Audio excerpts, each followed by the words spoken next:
बिस्मिल्लाहिर्रहमानिर्रहीम जी, आपका मेज़बान शकील हैदर आपकी खिदमत में हाजिर है और आप देख रहे हैं आपका मोस्ट फेवरेट चैनल बका फैक्ट्स। एक ज़माना होता था कि जब शहबाज शरीफ को पाकिस्तान का सबसे ताकतवर तरीन वज़ीर आला माना जाता था और पंजाब के अंदर उनकी मर्ज़ी के बगैर पत्ता तक नहीं हिलता था। वो एक सेकंड के अंदर पंजाब के बड़े से बड़े अफसर को उठा के मारते थे, इस्तीफ़ा ले लिया करते थे, नौकरी से निकाल दिया करते थे, डिसमिस कर दिया करते थे। यानी कि सरकार जो थी पंजाब के अंदर, सरकारी अफसरान जो थे थर थर कांपते थे शहबाज शरीफ के नाम से।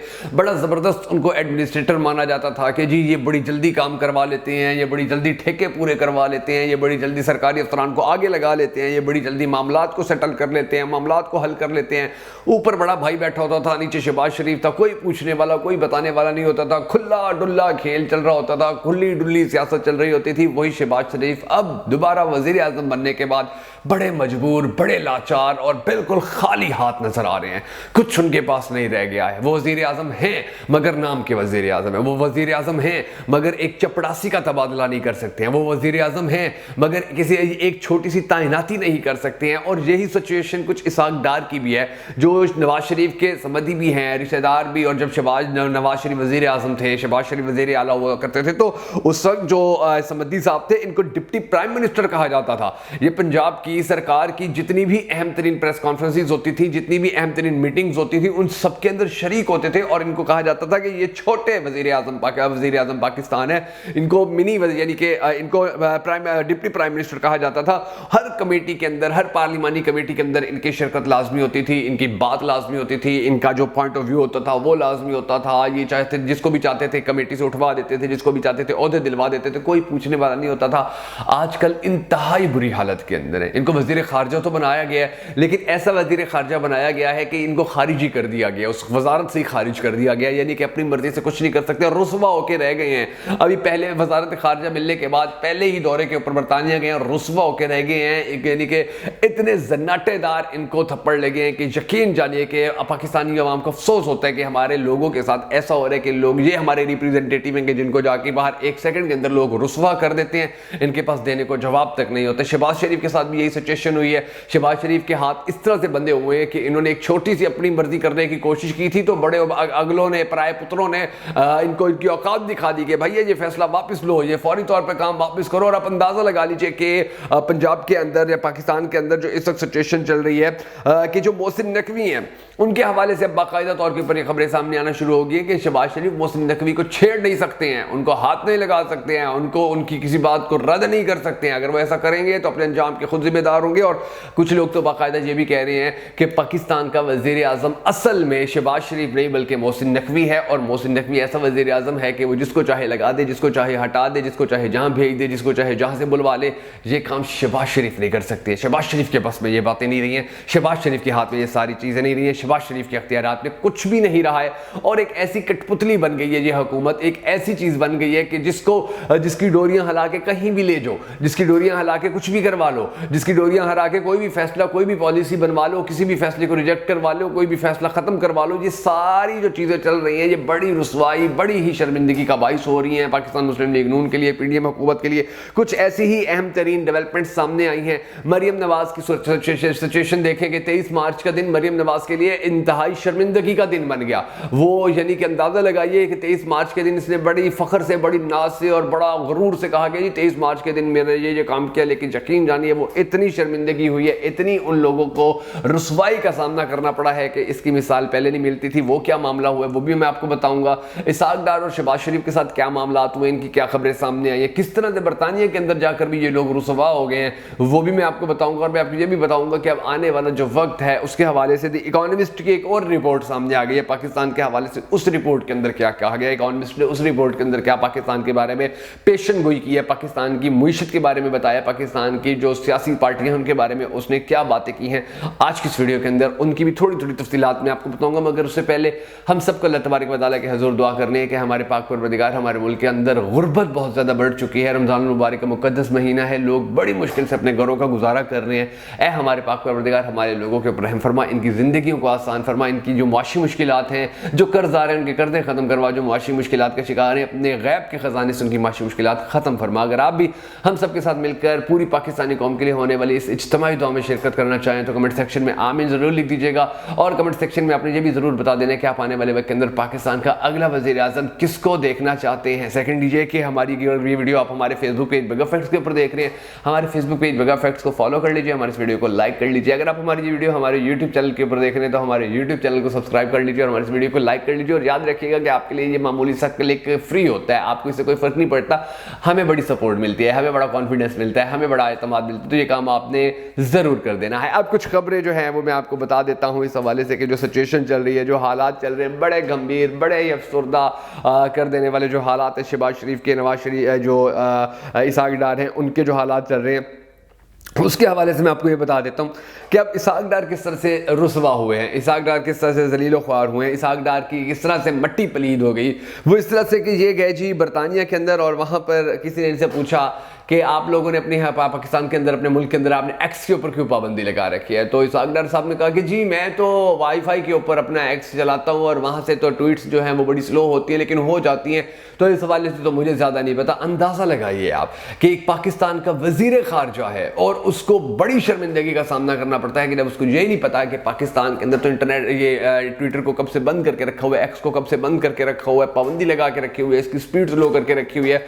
कितनी शर्म की बात है इनके लिए कि एक जानिब हमारे पड़ोसी मुल्क भारत के अंदर एक्स का, फेसबुक का, ट्विटर यानी कि और जितनी बड़ी बड़ी वेबसाइट्स थी, बड़े उनके जो ऑनर थे, उनके सीईओ पिछले दिनों आए हुए थे, वहां पर इस चीज़ को फ़रोग दिया जा रहा है और पाकिस्तान के अंदर जो है इस चीज़ को बंद किया जा रहा है, पाकिस्तान के अंदर इस चीज़ को एक्सेप्ट नहीं किया जा रहा, रिजेक्ट किया जा रहा है। और फिर यही वजह है कि हमारे वज़ीर ख़ारजा साहब को बड़ी मुँह की खानी पड़ी और उनको ये कहना पड़ा कि जी नहीं, मेरा तो वाईफाई चल रहा है और मेरा तो ट्वीट्स बड़ी स्लो हो जाता है और बड़ा ईजी। हालांकि पूरी दुनिया को पता है कि पाकिस्तानी बेचारे किस तरह से वीपीएन लगा के, यहाँ पर तो जब ट्विटर आप लोगों ने बंद किया हुआ है तो स्लो और तेज की तो बात ही नहीं है, यहाँ पर तो वीपीएन लगा के आपको चलाना पड़ता है। तो ये जो चीज़ थी ये इसाक डार के लिए बड़ी शर्मिंदगी का बायस है। मगर बात ये है कि उनको पाकिस्तान की फिक्र हो तो तब है ना, उनको तो सिर्फ अपने पैसे और अपने मफादात की फिक्र है। अच्छा, अब शहबाज शरीफ ने देख, वैसे तो कई वजारतें शहबाज शरीफ साहब ने खुद रखी हुई हैं अपने पास, लेकिन शहबाज शरीफ ने अपने आप को इक्तिसादी राब्ता कमेटी का चेयरमैन भी बनाया और साथ ही उन्होंने इसाक डार को भी ले लिया कि चल इसाक डार तो भी इस बहती गंगा में से थोड़ा सा नहा ले, थोड़ी सी इंजॉय कर ले। इसाक डार साहब को भी वहाँ पर अहम ओहदा दे दिया और अब इन दोनों को बड़ी मुँह की खानी पड़ी है क्योंकि फिर मसला डल गया, फिर फसाद हो गया, फिर मुख्तलिफ पार्टियाँ, पीपल्स पार्टी भी अंदर आ गई, फिर एस्टैब्लिशमेंट भी अंदर आ गई कि भैया तुम हमसे पूछे बगैर, हमें बताए बगैर ये सब क्या कर रहे हैं। थोड़ी सी आंखें दिखाई, थोड़ी सी दबदबा दिखाया, थोड़ी सी उनको इनकी औकात दिखाई, थोड़ा सा इनको रुसवा किया, बेगी बिल्ली की तरह पीछे बैठ गए। अब इन दोनों ओहदों से फारिग हो चुके। कितनी बड़ी ये इंसल्ट है। मैंने आपको पहले ही कहा था कि ये यानी कि पिछले जब पहले वजीर आला हुआ करता था शहबाज शरीफ, तो ये पूरे पंजाब के अंदर इसकी मर्जी के बगैर पत्ता नहीं हिलता था। अब हैसियत ये है कि वजीर आजम बनने के बाद एक छोटा सा ओहदा अपने पास नहीं रख सकते। समद्दी से भी वो ओहदा गया, अपने हाथ से भी वो ओहदा गया, रुसवाई अलग हुई, जलालत अलग हुई, बेइज्जती अलग हुई, इंसल्ट अलग हुई और ये सारे मामलात इनको देखने पड़ गए। अच्छा, उसके बाद अब मैं आपको ये बताता हूँ नाज़रीन गिरामी कि जो मोहसिन नकवी हैं उनके बारे में मैं आपको बताता हूँ कि इन लोगों के हाथ मुकम्मल तौर पर बंधे हुए हैं। मोहसिन नकवी जो हैं वो बेचारे शहबाज शरीफ के ऊपर खड़े हुए हैं, वो उनके बड़े अफसर लगे हुए हैं। जुर्रत नहीं है, हिम्मत नहीं है शहबाज शरीफ की कि मोहसिन नकवी को कोई बात कर सके, जुर्रत नहीं है, हिम्मत नहीं है कि कोई हुक्म दे सके, जुर्रत नहीं है, हिम्मत नहीं है कि उनसे कोई काम निकलवा सके। वो शहबाज शरीफ से निकलवा सकते हैं, वो शहबाज शरीफ को हुक्म दे सकते हैं, वो शहबाज शरीफ की पॉलिसी तब्दील कर सकते हैं, वो शहबाज शरीफ को आगे लगा सकते हैं। शहबाज शरीफ की हिम्मत नहीं है कि वो मोहसिन नकवी को कुछ कहे। और ये बेबसी जो है, जिस तरह से हाथ बांधे गए शहबाज शरीफ हुकूमत के, ये जो बेबसी है, ये जो लाचारी है, ये जो अफसरदगी है, ये बड़ी इनको परेशान करी। अंदर ही अंदर शहबाज शरीफ को खाई जा रही है कि ये हमने क्या कर लिया। शहबाज शरीफ का बस चलता तो सड़क पे खड़ा होकर मातम कर रहा होता कि ये मैंने क्या किया है, मैंने किस तरह से अपने आप को बर्बाद कर लिया, किस तरह से। याद आता होगा वो जमाना, वजीर आला था और प्रोटोकॉल होते थे और कोई हला के दिखाए, कोई चूं चां करके दिखाए, शहबाज शरीफ बड़े से बड़े अफसर को ठाक करके साइड पे मारता था, दबक के साइड पे मारता था। अब वजीर आजम बनने के बाद चपड़ासी तक तब्दील नहीं कर सक रहा, अंदाजा लगाइए। इसके बाद आगे आप देखें कि जो इधर पाकिस्तान पीपल्स पार्टी है सिंध के अंदर, वो भी जीतती नजर आ रही है, वो भी इनको उठा के साइड पे मार रही है। अब वहां पर आईजी का मामला था, पीपल्स पार्टी कहती थी जो हमारी मर्जी का आईजी लगा दो, हमारी मर्जी का आईजी लगा दो। फिर वो खबर भी सामने आ गई कि दूसरी मरतबा ही एक आईजी को वहां पर लगा दिया गया है पाकिस्तान पीपल्स पार्टी की मर्जी से, और पाकिस्तान पीपल्स पार्टी जो है इसके ऊपर बड़ी खुश है। जबकि पंजाब के अंदर सिचुएशन ये है कि पंजाब के अंदर जो हमारे वजीर आजम साहब हैं वो बेबस हैं, वो बड़े लाचार हैं, वो कुछ भी नहीं कर सकते हैं और वहां पर जो है वो बड़ी जबरदस्त तरीके से अपने आप को आगे लेके जा रहा है। अच्छा, अब जो मरियम नवाज शरीफ है, जो शहबाज शरीफ है, बेसिकली तो इनको यही अहकाम दिए गए हैं कि आपकी सबसे बड़ी जिम्मेदारी, आपकी सबसे बड़ी रिस्पॉन्सिबिलिटी सिर्फ यही है, आप हेलीकॉप्टर को एंजॉय करो, आप गाड़ियों को एंजॉय करो, प्रोटोकॉल को एंजॉय करो, अपने गार्डों को एंजॉय करो, सिक्योरिटी को एंजॉय करो, अपनी ड्रेसिंग को एंजॉय करो, अपने कपड़ों को एंजॉय करो, अपने मेकअप को एंजॉय करो, अपने जेवरात को एंजॉय करो, अपने रिश्तेदारों को एंजॉय करो, अपनी पर्सनैलिटी को एंजॉय करो। इसके अलावा आपकी कोई रिस्पॉन्सिबिलिटी नहीं है, आपका कोई काम नहीं है, क्योंकि आप इसके काबिल नहीं है। तो अब ये दोनों काम, ये दोनों जो चचा भतीजी है, ये काम यही कर रहे हैं। और जो मरियम नवाज है, अब उसकी भी जरा आप कहानी सुन लीजिए कि मरियम नवाज ने एक प्रोग्राम शुरू कर रखा है जिसके अंदर वो कहती है जी आज आपकी वजीर आला ने क्या किया। ये उसकी ना एक रूटीन चल रही है जिसके अंदर वो बताती है कि जी आपकी वजीर आला ने ये किया, आपकी वजीर आला ने वो किया। तो 23 मार्च के हवाले से हमारी वजीर आला मोहतरमा ने क्या किया, 3 बड़े अहम तरीन काम किए हैं। आपने हंसना नहीं है काम सुन के, लेकिन आप सुने। पहला काम तो उन्होंने ये किया जो सबसे अहम, जो पाकिस्तान की मईशत को आसमान तक ले जाएगा। उन्होंने कहा कि 23 मार्च के दिन मैंने 3 काम किए, और पहला काम ये किया जी करारदाद पाकिस्तान लाने वाले लोगों को खिराज तहसीन पेश किया। पाकिस्तान की बका के लिए ये काम बड़ा ज़रूरी था, इसके ऊपर उनको अप्रिशिएट किया जाना चाहिए। दूसरा उन्होंने जो सबसे अहम काम किया वो ये काम किया कि फैसलाबाद के अंदर नौजवान के जो डोर से इंतकाल हुआ था उसके ऊपर इजहार ताज़ियत किया। ताज़ियत के ऊपर भी उनको वाकई ये भी पाकिस्तान के लिए बड़ा अहम काम था।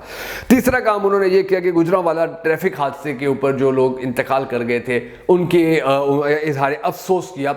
ये काम भी उन्होंने पाकिस्तान और पंजाब की आवाम के मफाद में जो किया है इसको भी कभी फरामोश नहीं किया जा सकेगा। रोज़ाना की बुनियाद के ऊपर पाकिस्तान के अंदर सैकड़ों लोग डोर फिरने से इंतकाल कर जाते हैं, ट्रैफिक हादसा के अंदर इंतकाल कर जाते हैं। तो घर घर जाकर, दरवाजे के ऊपर जाकर ये जाकर उनके ताज़ियत करेंगी। छोटा सा कोई तहसील भी देख लें, कोई ज़िला भी देख लें ना, आप अपने ज़िले को, अपनी तहसील को भी देख लें, हर रोज़ ट्रैफिक हादसा में 2-3 लोग इंतकाल कर जाते हैं। तो मरियम बीबी फिर वहाँ पर जाएगी कि ये बड़ा ज़रूरी काम है और मैं चाह रही हूँ। क्या कर रहे हैं, पाकिस्तान को इस तरह चलाया जाएगा। द इकोनॉमिस्ट की रिपोर्ट में आपको बता दूं, इकोनॉमिस्ट की रिपोर्ट आई है, उन्होंने कहा कि पाकिस्तान के हालात ठीक होते नजर नहीं आ रहे हैं। और ठीक होते नजर क्या नहीं आ रहे, पाकिस्तान के अंदर तो जो एक दूसरे से दबड़ घुसन्नी है वो बड़ी अरूज के ऊपर पहुंची हुई है। पाकिस्तान के अंदर जो अख्तियारात की जंग है वो अरूज के ऊपर पहुंची हुई है। ये लोग तो एक दूसरे से अख्तियारात छीनने की जंग कर रहे हैं, ये पाकिस्तान को आगे लेकर जाने की थोड़ी कोशिश कर रहे हैं। द इकोनॉमिस्ट ये कह रहे हैं, मैं नहीं कह रहा। तो इन हालात के अंदर आप खुद अंदाजा लगाइए कि हमारे पाकिस्तान का मुस्तकबिल क्या होगा। अल्लाह तबारक व तआला से दुआ है कि हमारा पाक परवरदिगार हमारे मुल्क के हालात के ऊपर रहम फरमाए। इन चोरों, डाकुओं, इन लुटेरों से, इन भगोड़ों से, इन इश्तिहारियों से, इन किरदारों से पाकिस्तान की जान छुड़वाए, पाकिस्तान के मसाइल हल हों और पाकिस्तान दिन दुगनी रात चुगनी तरक्की करे। अगर आप भी हमारे साथ मिलकर हम आवाज़ होना चाहें तो हमारे इस वीडियो को लाइक और शेयर ज़रूर कीजिएगा। जल्दी एक नई वीडियो के साथ आपके में हाजिर होंगे, तब तक के लिए इजाज़त दीजिए। अल्लाह हाफ़िज़।